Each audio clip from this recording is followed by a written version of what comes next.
drawing near.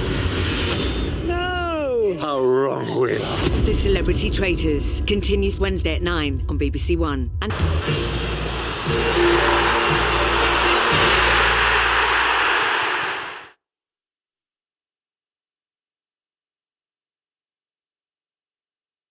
welcome to the inner circle. The question is, who would you trust? And what are you not going to do? Speak quietly. Pardon? And Partridge. Press red for all episodes on BBC iPlayer.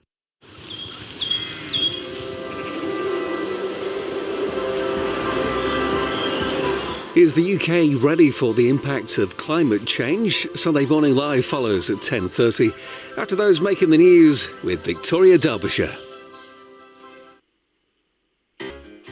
With us in the studio live today, Ed Miliband, the Energy and Net Zero Secretary, his Conservative opposite number, Claire Coutinho, and Zack, the Green Party leader of England and Wales. Plus, Toby Jones and David Harewood tell me about their new staging of Othello. It's not long after, but I will wear my heart upon my sleeve for doors to peck at. I am not what I am. Thou dost stone my heart. And our team at the desk for the next hour this week are Jens Stoltenberg, former NATO Secretary General, podcaster Emily Maitlis, who did the 2019 Newsnight interview with Prince Andrew, and the broadcaster Adil Ray. Good morning, hello. Let's start by looking at what's making the news this morning. And then to start negotiations from there, and I welcome that. Thank you. You all right, Emily? Yes. Do excuse me. No, it's fine. Just No. down the wrong way. No, absolutely fine. That is live television, as we know. It wasn't a shocking statement. No. Now, two of our finest actors, David Harewood and Toby Jones, will be back on the London stage soon in Shakespeare's Othello. It's part tragedy, part psychological thriller, as you probably know, and according to the two stars, part comedy too. I've been talking to Toby and David during rehearsals, and they told me about the iconic characters they play, the noble General Othello and his scheming, jealous underling, Iago.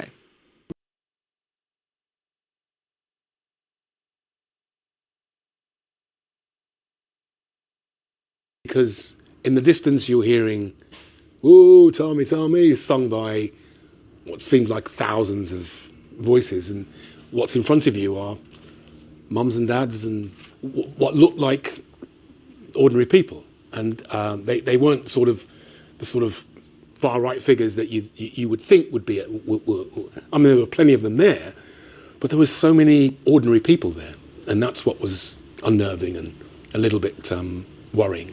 Do you think the fact that so many people without possibly up to 150,000 says something about the failure of mainstream politicians or not? You know, people want simplicity, people are looking for easy answers, and these issues are very complicated.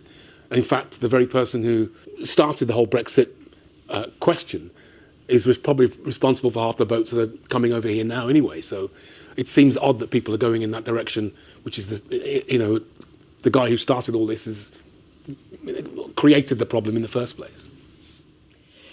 Toby, you've won multiple awards and received critical acclaim for Mr. Bates in Mr. Bates versus the Post Office. The fight goes on for these postmasters, and you have used your voice to highlight how many people are still waiting for just compensation.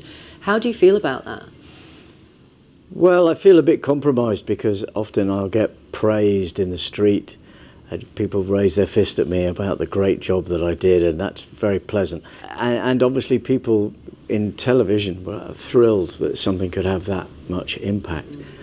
It will only really have impact when those people get paid. I think it's quite frustrating, and why, in a sense, I don't shy away from still talking about it, because I know that Alan himself is so frustrated by the prevarication and the fact that the payments are still taking so long and people are dying before they get their money back. Which is outrageous. It's just extraordinary. It's extraordinary. It's the same with the Windrush compensation, and half of those people haven't been paid, so it seems that seems to be the system.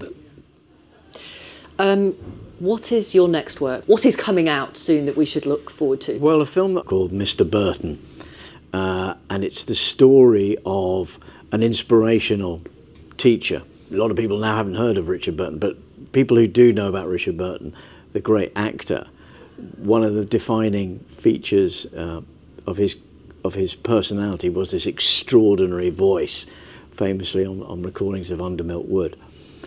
I don't play Richard Burton.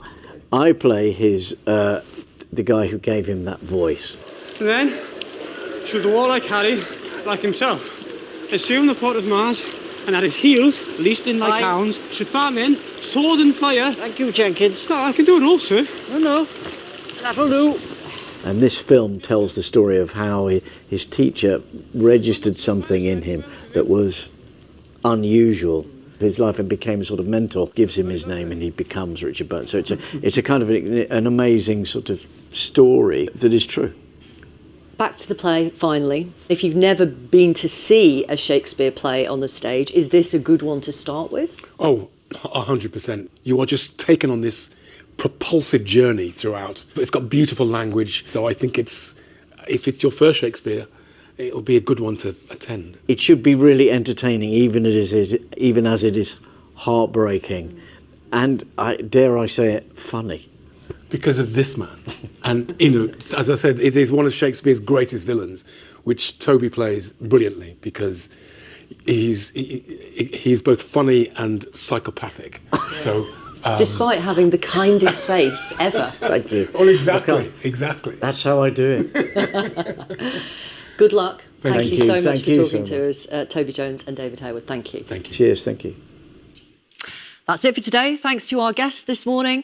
I'm back on Newsnight tomorrow night, and I'm going to talk to the co-author of Virginia Giuffre's posthumous memoir. See you then. Laura will be back next week.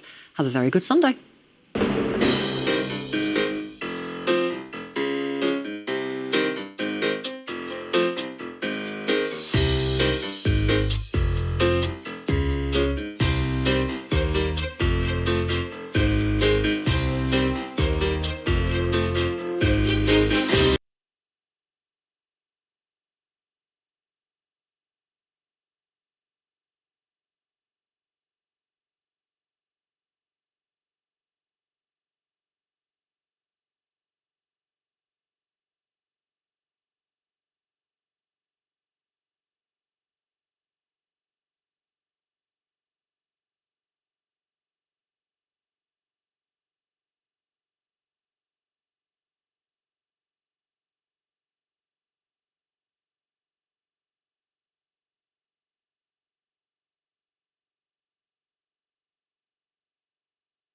Ever done to Ukraine, and we need to continue to do that because I don't think we can change Putin's mind. He wants to control Ukraine, but I think that we can change his calculus, that he can realize that the price he has to pay for controlling Ukraine is too high, and then he needs to sit down.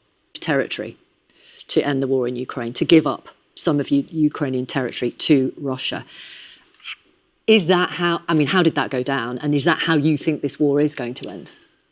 Well, first of all, I think it's important to state again and again that Ukraine has the right to control all its territory within its international recognized borders. At the same time, we need to realize that we should not make the best the enemy of the good. And therefore, I also welcome the fact that President Zelensky has made it clear that he's willing to accept the ceasefire along the current front line, and then to start negotiations from there. And I welcome that. Thank you. You all right, Emily? Yes. Do excuse me. No, it's fine. No. Down the wrong way. No, absolutely fine. That is live television, as we know. It wasn't a shocking statement. No. Now, two of our finest actors, David Harewood and Toby Jones.